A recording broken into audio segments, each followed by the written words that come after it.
Everyone, कैसे हो आप सब? आई होप आप सब बहुत बढ़िया होगे। So this is your third video of your exam countdown. So अब हम पढ़ने जा रहे हैं अपना गुडविल, क्योंकि हमने 2 टॉपिक्स कवर कर लिए अपने फर्स्ट चैप्टर के, जो कि मैंने इंपॉर्टेंट टॉपिक्स में आपको बताया था, और ये भी बोला था इंटरेस्ट ऑन ड्राइंग का जो टॉपिक है वो हम अपने रिमेनिंग वाले पार्ट में कंप्लीट करेंगे, जो कि हमारा जो एक्सपेक्टेड क्वेश्चन, रिपीटेड क्वेश्चन, जो भी बोलो आप, जब हम वो क्वेश्चन प्रैक्टिस करेंगे और अपनी लाइव सेशन लेंगे तो उसमें जितने भी बचे खुचे चीजें होंगी जो आपको डाउट में होंगी वो सारी चीजें कवर अप कर दी जाएंगी। क्लियर है बच्चे? तो स्टार्ट करते हैं आज की क्लास को। इसमें हम पढ़ेंगे गुडविल। सबसे पहले हम जानते हैं गुडविल का पूरा चैप्टर है बच्चे, तो गुडविल को समझना बहुत इंपॉर्टेंट है। यहाँ से क्वेश्चन आते ही आते हैं, आपके ऑब्जेक्टिव में भी पूछ सकता है, कॉन्सेप्ट से आपके छोटे छोटे क्वेश्चन जो कि आपके कॉन्सेप्चुअल होते हैं, और साथ साथ में वैल्यूएशन। तो दोनों चीजें हम इस वीडियो में कवर कर लेंगे। क्लियर बच्चे? तो रिवाइज जरूर करना, अच्छे से जरूर पढ़ना, और साथ में आपको प्रैक्टिस वर्कशीट आपको डिस्क्रिप्शन बॉक्स में मिल जाएगी। क्लियर है बच्चे? सो गुडविल क्या होता है? तो आपको मैंने बहुत बार बताया गुडविल क्या होता है। गुडविल आपकी वैल्यू होती है रेपुटेशन ऑफ द फर्म की। फर्म की जो भी रेपुटेशन है उसी को हम लोग क्या बोलते हैं? गुडविल बोलते हैं। ठीक है? Which enables it earn the higher profit, जो कि हायर प्रॉफिट के लिए फर्म को क्या करती है? पुश करती है। तो गुडविल का मतलब होता है रेपुटेशन, जो भी फर्म ने अर्न की होती है अपने बहुत ही ऑनेस्टी से जो उसने काम किया है उसके बदले, मतलब जो मेहनत करके हमने जो फल कलेक्ट किया है ना, उसी को हम यहाँ पर गुडविल कहते हैं, जो हमारा रेपुटेशन है, नेम फेम है। ठीक है? ये एक फिक्स्ड इनटैंजिबल एसेट होता है। ये एक इनटैंजिबल एसेट होता है बच्चे, याद रखना। फिक्टिशियस एसेट नहीं होता है। बहुत से बच्चे कंफ्यूज होते हैं, मैम ये फिक्स जैसे ये आपका इंटेंजिबल है और फिक्टिशियस भी है, तो नहीं, ये फिक्टिशियस नहीं होता है, सिर्फ और सिर्फ ये इंटेंजिबल एसेट है, और ये मोस्ट इंपॉर्टेंट इंटेंजिबल एसेट होता है। तो कंफ्यूज मत होना। It is a magnet which brings customer at old place. ये वो मैग्नेट होता है जो कस्टमर को उसके पुराने प्लेस पे ले जाता है। मतलब अगर आपने कोई शूज खरीदा और प्यूमा का खरीदा तो आपको वो बहुत पसंद आ गया। देखो, ब्रांडेड चीजें क्यों खरीदते हो आप? इसीलिए क्योंकि आपको उस पर बिलीव है, ब्लाइंड ट्रस्ट रहता है कि भाई ये बहुत अच्छा सामान था। कोई सामान एक बार लिया है, बहुत अच्छा लग गया, दोबारा वही शॉप पे जाओगे। तो ये क्यों होता है? क्योंकि उसकी रेपुटेशन मार्केट में बहुत अच्छी है। ठीक है? अब हम लोग पैकेट वाला दूध लेते हैं तो अमूल का क्यों प्रेफर करते हैं? क्योंकि उसने इतनी रेपुटेशन बना ली है कि बार बार जो कस्टमर्स है वो बार बार नाम लो तो अमूल पे ही जाते हैं, अमूल दूध पे ही जाते हैं लेने के लिए। ठीक है? और ऐसे पार्ले जी बिस्किट सबके जुबान पे होता है। क्यों? बिस्किट का नाम लो तो पार्ले जी सबसे पहले आता है, क्योंकि उसने अपनी रेपुटेशन, उतनी गुडविल बना रखी है। ओके, देन अब आते हैं हम लोग बैलेंस शीट में। आपका ये जो गुडविल है वो कहां पर शो किया जाता है, उसके साथ साथ टाइप्स ऑफ गुडविल। तो बच्चे याद रखना, जो मेन हेड होता है वो होता है आपका नॉन करेंट एसेट। हमेशा गुडविल आपका नॉन करेंट एसेट के अंदर शो किया जाता है। ठीक है? और उसका सब हेड क्या होता है? प्रॉपर्टी, प्लांट, इक्विपमेंट और इनटेंजिबल एसेट, या फिर इनटेंजिबल एसेट के कॉलम में। ठीक है? मतलब मेन हेड आपका non current asset. Balance sheet जब बनाते हो तो उसमें नॉन करेंट के अंदर आपका जो ये कॉलम होता है, सब हेड होता है प्रॉपर्टी, प्लांट और इक्विपमेंट। और ये कौन सी बैलेंस शीट है? ये आपकी कंपनी वाली बैलेंस शीट है। ठीक है? पार्टनरशिप में जो बैलेंस शीट बनाते हो उसमें तो एज इट इज आपने कहा लिखा, आप अपने एसेट साइड पे लिख देते हो। बट जब आप कंपनी में प्रिपेयर करते हो तो फिर आप कहां पर लिखते हो? तब आप लोग लिखते हो अपने बैलेंस शीट पे, वो भी कहां पर? नॉन करेंट एसेट के सब हेड के अंदर, जो कि प्लांट, प्रॉपर्टी और इक्विपमेंट है उसके इनटेंजिबल वाले कॉलम में। ठीक है? देखो, सारी इंपॉर्टेंट चीजें इसमें कवर कर रही हूँ, एक एक पॉइंट। ये पॉइंट इंपॉर्टेंट इसलिए भी है क्योंकि जब आप सेकंड चैप्टर पढ़ोगे ना तो आपको ये हेड और सब हेड, अभी बताया था ना मैंने, वो हेड और सब हेड भी कवर करने हैं। तो ये हेड और सब हेड भी यहाँ पर बताया गया है। क्लासिफिकेशन ऑफ गुडविल देखिए तो 2 टाइप्स में क्लासिफाइड है, परचेज गुडविल और फिर सेल्फ जनरेटेड गुडविल।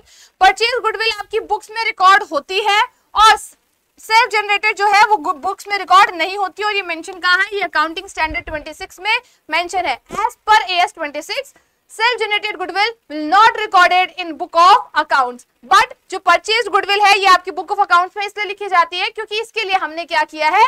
पेमेंट की है। ठीक है? परचेज कंसिडरेशन जिसके टर्म्स में हुआ होता है वो परचेज होती है, और जिसके में नहीं होता, जिसके लिए कोई पैसा नहीं दिया, वो सेल्फ जनरेटेड या फिर इनहेरेंट गुडविल भी कहलाती है। ओके, फिर आते हैं वैल्यूएशन पे। इंपॉर्टेंट है ये बहुत ज्यादा, क्योंकि यहाँ से क्वेश्चन आएंगे ही कैलकुलेट करने के लिए। और आपको मैंने ये भी बताया है एवरेज प्रॉफिट और सुपर प्रॉफिट को बिल्कुल स्किप मत करना, कैपिटलाइजेशन को भी स्किप नहीं करना है, बट हाँ इन दोनों पे एकदम कमांड होना चाहिए। ओके, तो एवरेज प्रॉफिट देखो, सिंपल एवरेज प्रॉफिट है और वेटेड एवरेज प्रॉफिट है। ठीक है? तो सिंपल एवरेज प्रॉफिट में एवरेज प्रॉफिट को 2 हेड्स में डिवाइड किया गया है, एक सिंपल एवरेज और दूसरा वेटेड। सिंपल एवरेज प्रॉफिट में हम एवरेज पहले कैलकुलेट करेंगे, एवरेज सभी को आता है निकालने, सारे प्रॉफिट्स को प्लस करके डिवाइड कर देंगे नंबर ऑफ ईयर से, मतलब हमने एवरेज निकाल लिया पहले तो सारे प्रॉफिट्स का, और उसके बाद फिर नंबर ऑफ ईयर से डिवाइड कर दिया। और एक बात का आपको यहाँ पर खास ध्यान देना है कि जो आपका ये गुडविल होता है ना, ठीक है, याद रखना, goodwill always calculated on net profit. किस पे कैलकुलेट होता है? ऑलवेज, दिख रहा है ना बच्चे, ऑलवेज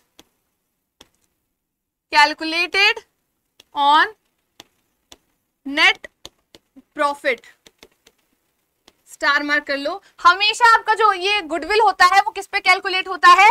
नेट प्रॉफिट पे। तो इसमें गलती मत करना, क्वेश्चन में आपको नेट प्रॉफिट अगर ना दिया रहे तो आपको कैलकुलेट करना रहेगा, ठीक है, नेट प्रॉफिट निकाल लेना, और नेट प्रॉफिट पे ही कैलकुलेट होता है। और नेट प्रॉफिट कैसे निकलेगा? आपका एबनॉर्मल लॉस प्लस होके और एबनॉर्मल गेन माइनस करके, ठीक है, क्लियर है ना सभी को? नेट प्रॉफिट निकालना बताया है, क्वेश्चन प्रैक्टिस भी किया है, तो इसको अच्छे से ध्यान में रखना।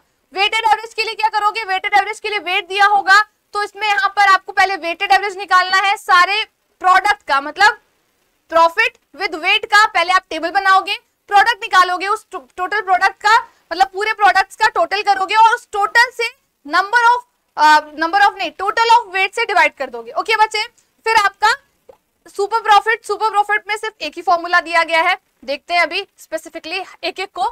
कैपिटलाइजेशन में दो चीजें हैं आपका, कैपिटलाइजेशन ऑफ एवरेज प्रॉफिट और फिर कैपिटलाइजेशन ऑफ सुपर प्रॉफिट, ठीक है, ये एवरेज प्रॉफिट है और ये आपका सुपर प्रॉफिट है, दोनों के ही अलग अलग फॉर्मूलाज हैं। तो आते हैं one by one. Average profit पे देखें तो एवरेज प्रॉफिट में सिंपल एवरेज प्रॉफिट की बात करें तो यहाँ पर हम जब गुडविल कैलकुलेट करते हैं तो हमें फर्स्ट ऑफ ऑल एवरेज निकालना होता है। एवरेज कैसे निकलेगा? तो बच्चे एवरेज निकालने के लिए मैंने बताया है सम ऑफ प्रॉफिट, जितने भी नंबर ऑफ ईयर्स दिए गए, 3 साल 4 साल के अलग अलग प्रॉफिट दिए गए हैं। यहाँ पे मान लो आपको 2021, 2022, 2023 3 साल के डिफरेंट आपके यहाँ पे प्रॉफिट्स दिए गए हैं। नंबर्स में लिख लेते हैं,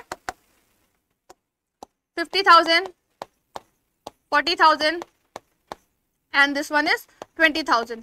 अब आपको यहाँ पे क्या करना है? 1,10,000 का ये आपका क्या आ गया? प्रॉफिट। अब इस प्रॉफिट से 1,10,000 डिवाइडेड बाई 3 साल का प्रॉफिट था 3।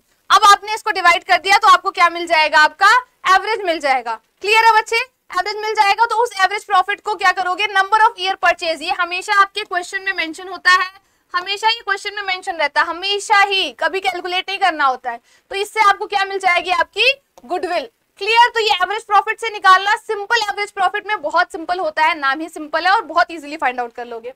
फिर आते हैं वेटेड एवरेज। वेटेड एवरेज से इस टाइम बहुत ज्यादा क्वेश्चंस बनते हैं बच्चे, चेक करोगे पीवाईक्यूज, इवन मैंने जो वर्कशीट प्रोवाइड की उसमें भी देखना वेटेड एवरेज से क्वेश्चन बहुत बने हुए हैं। तो मैंने वेटेड एवरेज के भी क्वेश्चंस रखे हैं और आपके सिंपल एवरेज के भी हर पैटर्न के क्वेश्चन है। प्लीज अटेम्प्ट करना, डिस्क्रिप्शन बॉक्स में मिल जाएगी। जितना प्रैक्टिस करोगे उतना ज्यादा से अच्छे से आपको कॉन्सेप्ट्स क्लियर होंगे। ओके, वेटेड एवरेज में फिर goodwill, weighted average profit into number of year purchase, फिर आपका weighted average profit, total product of the profit, और उसके बाद फिर आपका टोटल ऑफ वेट, मतलब टोटल ऑफ प्रोडक्ट। मतलब यहाँ पहले टेबल बनाओगे जिसमें आपका यहाँ पर प्रॉफिट लिखा जाएगा, यहाँ पे उसके वेट लिखे जाएंगे और यहाँ पर उसका प्रोडक्ट होगा।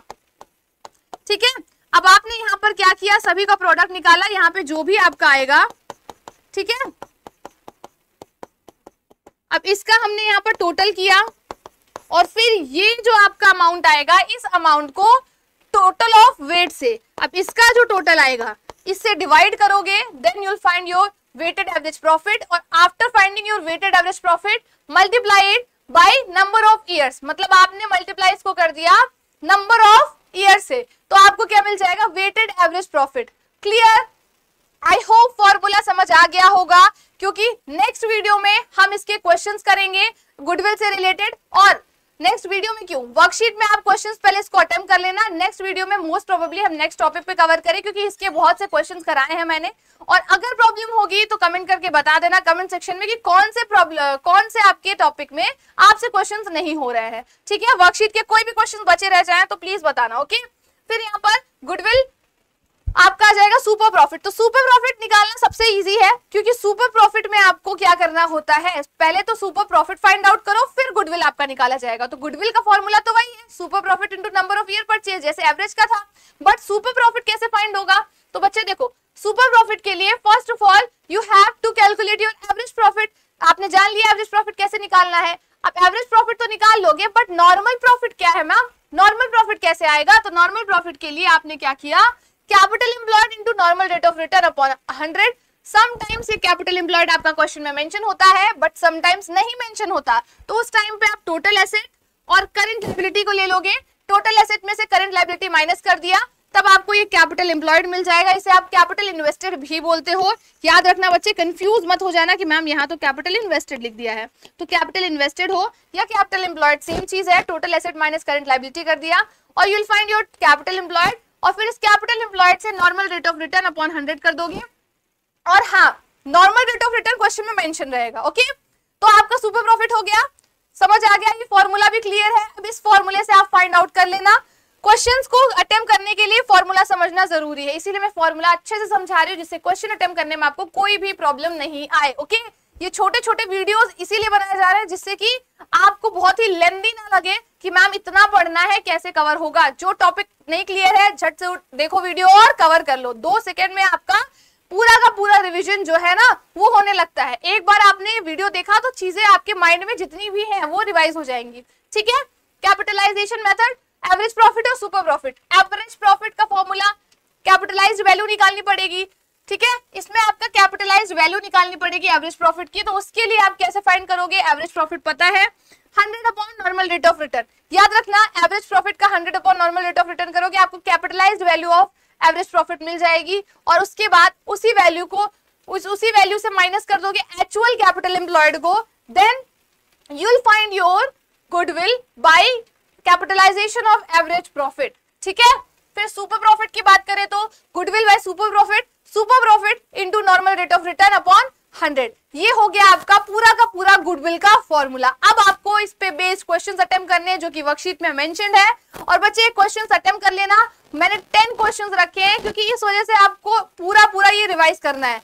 एवरेज प्रॉफिट भी, weighted average, super profit, capitalisation के भी कुछ क्वेश्चंस हैं जो एग्जाम में आए हुए हैं, लेकिन मोस्ट प्रोबेबली कोशिश करना एवरेज प्रॉफिट और सुपर प्रॉफिट को कवर कर लो अच्छे से। तो आज का आपका काम यही है कि आप ये सारे टॉपिक जो आज के दिन आपने पढ़े हैं वो सारे टॉपिक कवर करने हैं, और उसके बाद फिर हम नेक्स्ट टॉपिक पढ़ेंगे और आज सिर्फ आपको प्रैक्टिस करनी है। तो जितना बताया गया है पूरी उसी स्ट्रेटेजी को फॉलो करो, दैट्स इट। उसके अलावा कुछ मत करो, तो आपके नंबर की गारंटी हमारी है। ओके, तो मिलते हैं अपनी नेक्स्ट वीडियो में, तब तक के लिए पढ़ते रहो बच्चे। एग्जाम को अच्छे से कवर करना, मतलब एग्जाम को बहुत ही अच्छे से परफॉर्म करके आना है। ठीक है, थैंक यू सो मच।